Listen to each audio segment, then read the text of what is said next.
22-year-old Vesna Volovic did the impossible when she emerged alive after a 33,000-foot fall, entering the Guinness Book of World Records for surviving the longest fall without a parachute. Volovic was a stewardess on an unfortunate Yugoslav Airlines flight from Copenhagen to Belgrade, during which the Ustash separatist group planted a bomb in the cargo. As the bomb went off, the plane crashed into the mountains, killing all 28 passengers and the entire crew, except for Vesna. She was hospitalized with a fractured skull, 2 broken legs, and 3 broken vertebrae, but managed to survive and lead a full life afterward.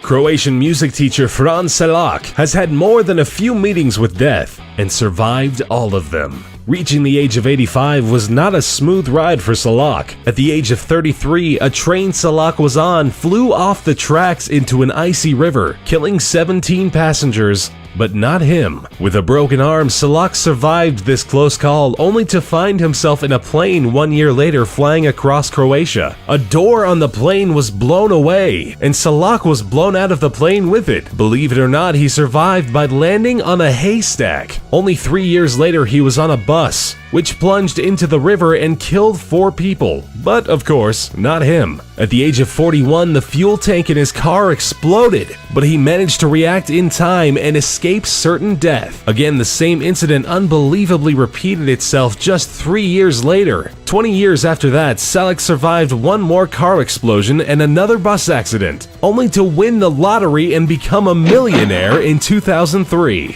He is truly the most lucky person of all time.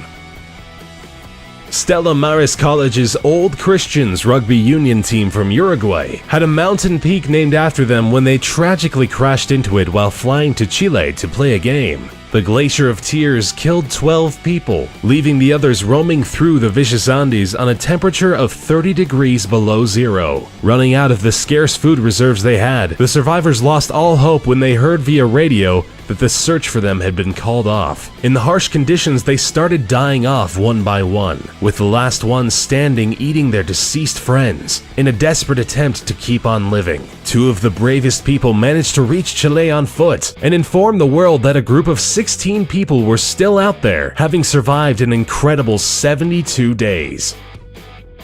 Anatoli Borski worked as a researcher at the Institute for High Energy Physics in Prodvino. While checking a malfunctioning piece of equipment, a beam from the largest Soviet particle accelerator measured at about 200,000 rads went straight through his head. Borski's face swelled up beyond recognition and started peeling off. The beam burned through parts of his face, his bone, and the brain tissue underneath. Astonishingly, although only 500 rads would normally be enough to kill a person, Borski survived. His intellect was undamaged, and he continued his scientific career with much success. He did, however, lose his hearing in the left ear, with that side of his face remaining frozen due to the destruction of nerves. Roy Sullivan was a ranger in Virginia who made it to the Guinness Book of World Records by surviving being struck by lightning 7 times. Each strike did leave him scarred through. The lightning left him with minor injuries each time, such as the loss of a toenail or burning off an eyebrow. But some of the incidents had more serious consequences, such as setting his hair on fire, searing a shoulder, or leaving him with chest burns. Ironically, after a series of miraculous survivals, Sullivan ended his life at the age of 71 by suicide, apparently out of reasons unrelated to his bad luck when it comes to storms. Joe Simpson and Simon Yates dared to set on the mission of scaling the west peak of the Ciudad Grande, 20,814 feet high. The mountain is part of a mountain range in the Peruvian Andes. The ascent was made famous by Simpson's book Touching the Void, in which he describes the climbing and the falling. Simpson was wounded and fell 100 feet into an ice crevasse. He managed to survive and crawl back up to base camp. It took him 3 whole days. Truman Duncan had the most horrific accident you can imagine and survived it. He was just another passenger on a train when he accidentally fell off a train car in motion. He was swept underneath the speeding train and was literally cut in two. Duncan not only managed to survive the horrible event, but he stayed conscious for the next 45 minutes. He managed to get his cell phone out and call the paramedics himself. He underwent 23 surgeries, lost both his legs and a kidney, but miraculously made it out of the hospital alive. Aaron Lsten was on a canyoneering trip in Blue John Canyon when a boulder fell on him. The boulder pinned his arm down, making it impossible for Lsten to move. He tried to lift and break the boulder, but after 5 days he realized it was no use. Dehydrated and delirious, Lsten finally got the courage to amputate his own arm. He managed to snap his own bone and eventually cut his arm off entirely, finally freeing himself from the boulder.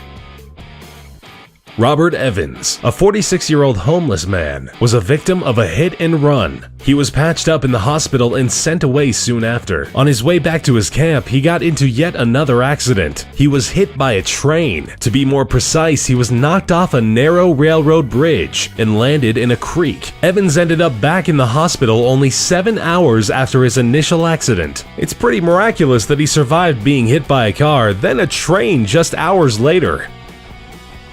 Maro Prosper took part in a 1994 marathon called the Marathon of Sands. Taking place in Morocco, the marathon was unfortunately swept away by a sandstorm, which caused Prosper to lose his way and left him stranded in the desert. Running in the wrong direction, he ended up in Algeria, where he took refuge in an abandoned mosque. He survived 9 days by drinking his own urine and eating bats and snakes before he was found by a nomadic family who took him to an Algerian military camp where he was hospitalized.